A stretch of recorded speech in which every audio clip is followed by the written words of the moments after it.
Vande Mataram, dear students. Today we will see the second part of Unit 5 of English subject of Standard 6.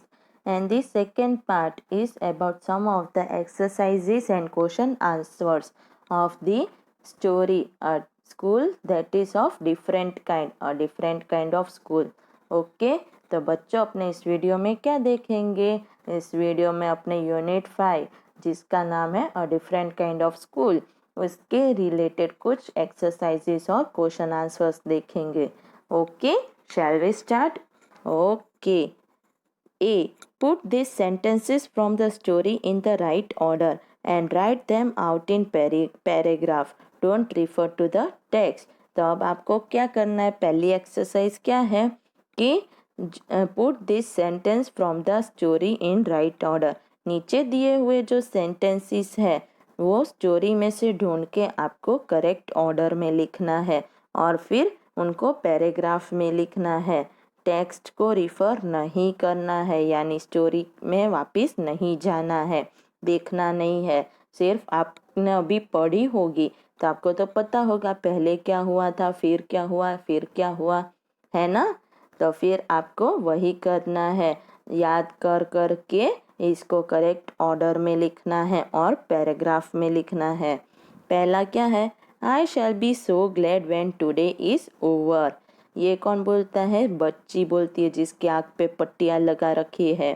Having a leg tied up and hopping about on a crutch is almost fun, I guess. I don't think I will mind being deaf for a day, at least not much. But being blind is so frightening. Only you must tell me about things. Let's go for a little walk. The other bad days can't be half as bad as these. तब इनको correct order में कैसे लिखेंगे paragraph में? Let's go for a little walk. Only you must tell me about things. I shall be so glad when today is over. The other bad days can't be half as bad as this.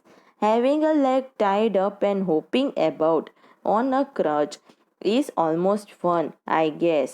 I don't think I will mind being deaf for a day, at least not much. But being blind is so frightening. Okay, तो ये correct order में लिख डाला ना, meaning बन रहा है ना. अब पहले ऊपर नीचे लिखा था उसमें कुछ भी मीनिंग बन रहा था नहीं. तो अब समझ में आ गया स्टोरी में कहाँ से लिया गया है और पैराग्राफ में अपने कैसे लिखा. अब नेक्स्ट एक्सरसाइज क्या है? Answer the following questions. नीचे दिए हुए क्वेश्चन के आंसर लिखने हैं. पहला question, why do you think the writer visited miss Beam school? आपको ऐसा क्यों लगता है कि लेखक मिस बीम के स्कूल क्यों गए होंगे मिलने के लिए? Answer, the writer had heard much about Miss Beam's new teaching method, so he visited her school to see the new playway method personally. तो लेखक ने मिस बीम के नए सिखाने के मेथड्स के बारे में बहुत सुना था, टीचिंग मेथड्स के बारे में, इसलिए वो वहाँ मिलने गए थे कि वो पर्सनली देख सके कि बच्चों को कैसे खिला रहे हैं और कैसे पढ़ा रहे हैं.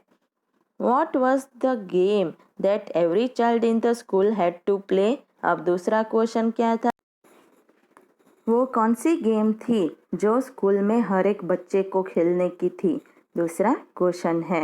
अब answer, every child in the school had to play the role of being blind, deaf, dumb, injured and lame once in a term. It was sort of game and training. तो स्कूल में हर एक बच्चे को पहले सत्र में, हर एक सत्र में, पहले ही नहीं सिर्फ हर एक सत्र में उनको रोल प्ले करना था. तो किसके बारे में? अंधे बनने के बारे में, बेरे जो सुन नहीं सके, बोल नहीं सके, डम्ब. फिर कौन से? अपंग, यानी कि लेम बनने में, इंजर्ड जिसको लगी हुई हो, उन सब के रोल प्ले करने थे. और ये एक जात की गेम थी, एक प्रकार की गेम भी थी और ट्रेनिंग भी थी, तालीम भी थी बच्चों के लिए. अब third question, each term every child has one blind day, one lame day. Complete the line, which day was the hardest, why was it the hardest. तो अब क्या कह रहे हैं कि हर एक सत्र में हर एक बच्चे को एक ब्लाइंड डे होता है, एक लेम डे होता है। तो ये लाइन को कंप्लीट करो। और कौन सा दिन सबसे कठिन था और क्यों वो कठिन था। तो answer, one injured day and one डम day.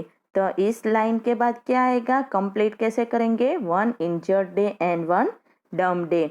Being blind was the hardest. The student felt that he or she was going to be hit by something every moment. तो क्या क्या कह रहे, सबसे कठिन दिन अंधा बनना था। क्यों, क्योंकि बच्चों को हर एक मोमेंट हर एक मिनट ऐसा लग रहा था कि वो किसी चीज़ से टकरा जाएंगे या उनको लग जाएगी। Question 4, what was the purpose of this special days. तो इन सारे स्पेशल दिन का पर्पस क्या था, यानी उनके लिए क्या था कि इससे वो लोग क्या सीख पा रहे थे। Answer, the purpose of this special days was to give the children personal test of misfortune. They learn to help the needy in society. Such training made them good citizens. तो इन सारे स्पेशल डेज रखने का कारण वही था कि सारे बच्चे सीख पाए कि दुर्भाग्य क्या होता है और वो सोसाइटी में किसी को किसी की मदद कैसे करे वो सीख पाए। और ये एक तरह की ट्रेनिंग ही थी, तालीम थी कि वो उन लोगों को अच्छा नागरिक बनाए।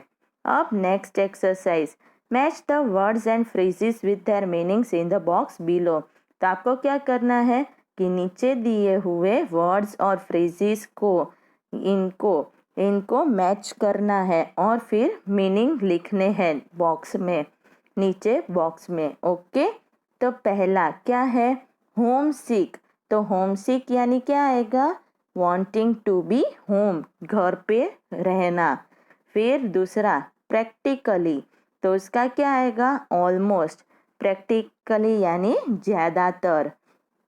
फिर थर्ड, इट पेन्स मी यानी इट हर्ट्स मी, मुझे दुखता है। फिर फोर्थ वन, एप्रिशिएट यानी अंडरस्टैंडिंग द डिफ़िकल्टीज, परेशानियों को समझना। फिर फिफ्थ वन, थॉटलेस यानी नॉट वेरी केयरिंग, बहुत ध्यान रखे वैसा नहीं। फिर एक्सरसाइज यानी test the strength of, exercise यानी अपनी जो भी स्ट्रेंथ हो, ताकत हो, उसकी टेस्ट लेना। फिर सेवेंथ वन, रिलीफ यानी अ वेलकम चेंज, तो कोई भी बदलाव को वेलकम करना। फिर घास्टली यानी टेरिबल, भयंकर। अब क्या करना है, next exercise, reward this lines from the story. Story में से ये जो वर्ड्स दिए हैं उनके वर्ड्स वापिस लिखने हैं। तो पहला सेंटेंस क्या है, I had heard a great deal about Miss Beam school. तो इसको कैसे लिखेंगे, the writer had heard people praising the teaching methods at Miss Beam school. तो सेंटेंस का मतलब तो वही का वही रहा, सिर्फ उसकी रचना आपने बदल दी, वर्ड्स बदल डाले, है ना। तो आई का क्या हो गया, आई का द राइटर हो गया, है ना। और ग्रेट डील अबाउट अबाउट यानी क्या आएगा, people praising the teaching methods at Miss Beam school. Okay, अब दूसरा, Miss Beam was all that I had expected, middle age full of authority. तो इसको कैसे लिखेंगे, the writer found Miss Beam a middle age and a dominating woman. तो कैसे, तो writer वापिस लिख दिया आई की जगह, है ना। अब दूसरा, ये सारे जो जो अपने वर्ड्स है, मिडल एज, फुल अथॉरिटी है, तो फुल अथॉरिटी का क्या कर दिया, डोमिनेटिंग वुमन, है ना। तो वैसे ही सारे वर्ड्स अपने वापिस अलग अलग तरीके से लिखे हैं। I went to the window which overlooked a large garden. तो इसको कैसे लिखेंगे, आई की जगह the author looked out of the window and saw a large garden, है ना। ओवरलुक्ड का क्या लिख दिया, सॉ, है ना। देखो सॉ लिख दिया ना ओवरलुक्ड का। अब नेक्स्ट वन, फोर्थ सेंटेंस क्या है? Fourth sentence, we can not bandage the children's mouth so they really have to exercise their will power. तो अब यहाँ पे कैसे लिखेंगे? तो इसको ऐसे लिखेंगे, the children has to use their will power to keep quiet. तो वो कितना बड़ा सेंटेंस था, अपने कितने शॉर्ट में लिख डाला ना, वैसे ही। अब next exercise, given below is a page from dictionary, look at it carefully. तो आप अब क्या करना है कि आपको नीचे दिए हुए जो भी वर्ड्स है वो डिक्शनरी में से दिए हुए हैं और वो पूरा एक पेज डिक्शनरी का है, उसको अच्छे से ढूंढो। और फिर आपको क्या करना है?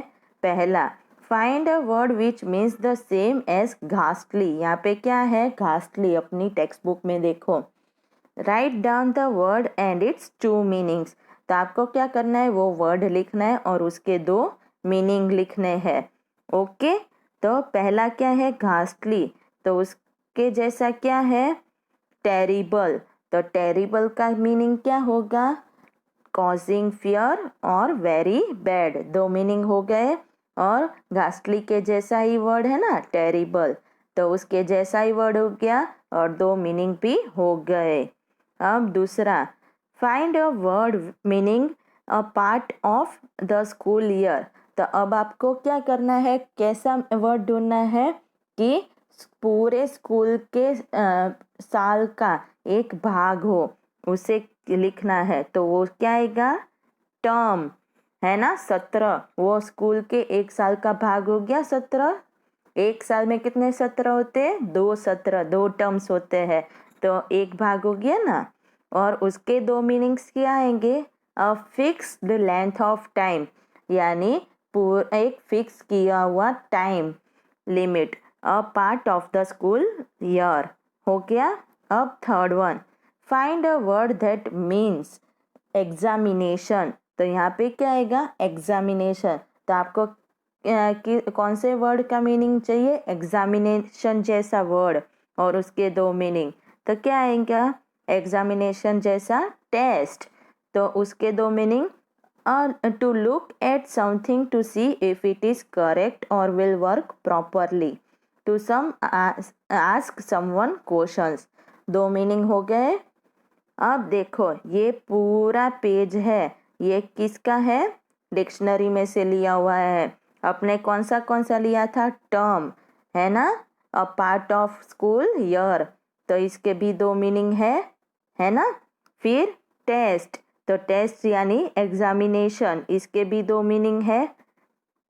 और फिर तीसरा कौन सा लिया था अपने कौन सा लिया था? टेरिबल, है ना। तो वो कहाँ है? ये रहा, कॉजिंग फियर वेरी बैड, है ना। तो आपको ये डिक्शनरी में मिल जाएगा, उसमें से ही लिया है।